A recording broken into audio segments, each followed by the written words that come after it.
Alright guys, welcome back. Sorry about that. Neighbor called, needed some help, or needed something, so. But anyway, so here are the, let me adjust the camera here. So these are the bolts. So these are the front two, and these are the rear, the aft two. And those are quite long, because obviously it's the thick part of the wing versus the tail. It's kind of a more traditional, like airplane, like old school airplane bolts. But what I was going to say before the video ended is this is kind of why I like this setup, because the center section will stay on the fuselage, and of course the nose, which I'm going to put on next. Let me go. I got to find the bolts for that. Actually, the bolts for the nose are already in there. So I'm actually going to have to move my table. So I'm going to get this put up on 2 tables today. I just got to put some air in those struts, and then well, one of them anyways. I actually took it apart, and it didn't realize that the little, basically the compression arm on the gear. Gosh, man, what is with this camera today? Okay, there we go. So the compression, the arm that's kind of like this, and it, as the gear squats, it's got this little trailing arm.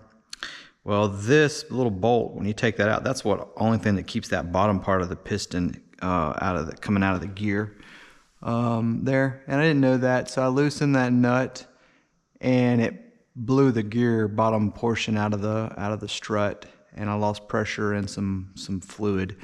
And from what I understand, it's just like transmission fluid in there. It's like an oil, reddish color. You could probably just get some car strut oil too if you want. But anyways, I didn't lose all of it. I lost some of it, and it should be enough. But I'm going to go ahead and make sure the gear is serviced properly, and I'll show you guys the little SkyMaster tools that they send you for that. It's just a stupid little syringe with a little chuck on it, and a air tank that has like a push valve on it, so you can fill the tank up, and so the tank keeps air in it, and then you take the end part of it and you push it against the strut, which has like a little ball valve in it, and it releases the pressure into the strut. So anyways, so the nose here has 4 bolts. Oh, hello, the gear just flops out.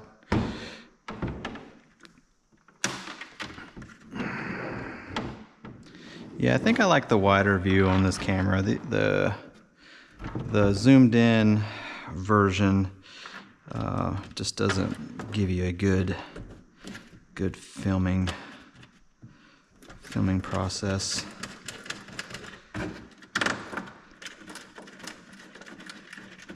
Yeah, this thing gets really big really quick when you put all this stuff on. So I'm just kind of hand tightening these down. Get them all started.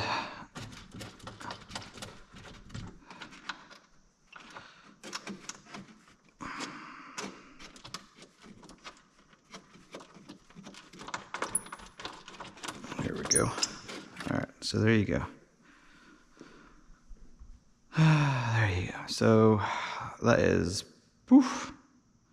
It's about what my 2.5 meter one was without the tail on it. So, but it's getting there. So you can kind of see there's the connection point for the wing stuff. I'm going to leave the 2, and if I want, I was thinking about, because it's such a big heavy gear, I might run 2 gear valves. And I did this on the Tomcat, and it works great. You run 2 valves, and since this one doesn't need a valve for the air brakes or the nose door, I'm essentially only going to have a gear valve, a brake valve. And so what I'm going to do is add 2 valves, and they'll each have their own tank. They'll both fill off the same line, but they'll go to the valve, and then they will both tee into the nose.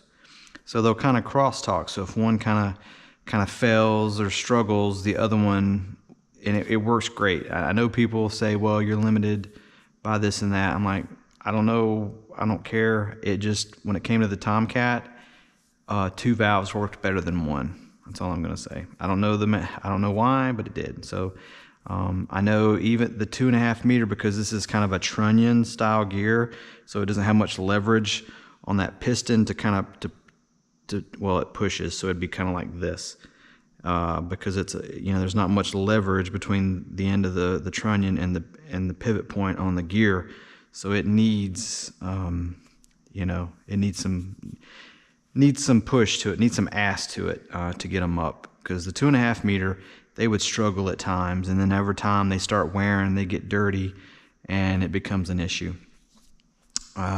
But anyways, I'm going to give it a try. I'll try one first. If it doesn't need it, then I may just do that. And then if that's the case, then I will just, go with 1. But we'll see. Even though the one I have is a high flow, I've seen some tests on it in the past that it's really not any more high flow than a standard valve. So anyways. So that's kind of what we're looking at here. Probably put my power system here, just to kind of get it further down the tail and closer to the servo, so I don't have to run as far leaves, and it's pretty light, so it'll kind of go right here.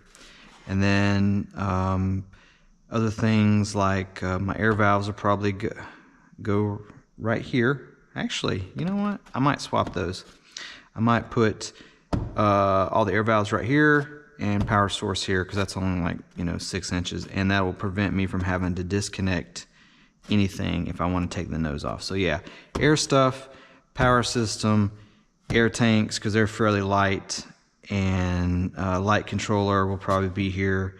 And then I'm going to put the equipment trays down, and gyro, and I'm going to put the equipment trays down, and the only thing you will see on the equipment tray is a plug, because I'll have basically a bulkhead plug, so your batteries will plug right into the board, and then the batteries will be pushed forward as necessary to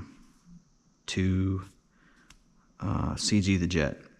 And this one has a front access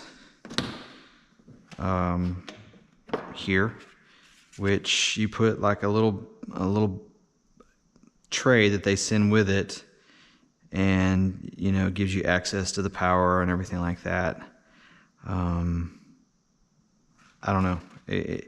Depending on how much weight I need, if I need to push everything this far down to CG it, we'll see.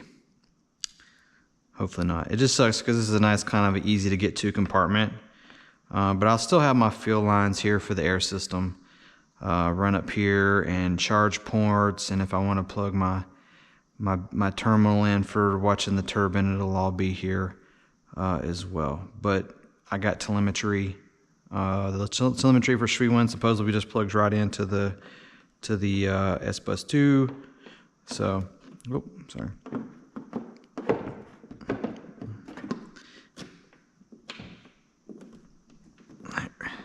Uh-oh, something's grabbing in there. Oh, airline's in the way. Which I got to replace this airline. This is the very soft Dura stuff from SkyMaster. Gosh, and it's a pain in the butt to get everything lining up. There we go. All right, so that's that.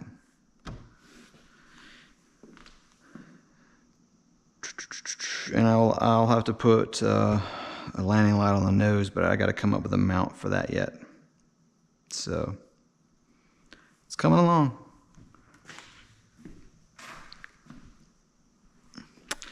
And like I said, this will have a connection point here for servos going to the tail, and the lights going to the tail. So if I want to take the tail off, I can, and it just disconnects at that point.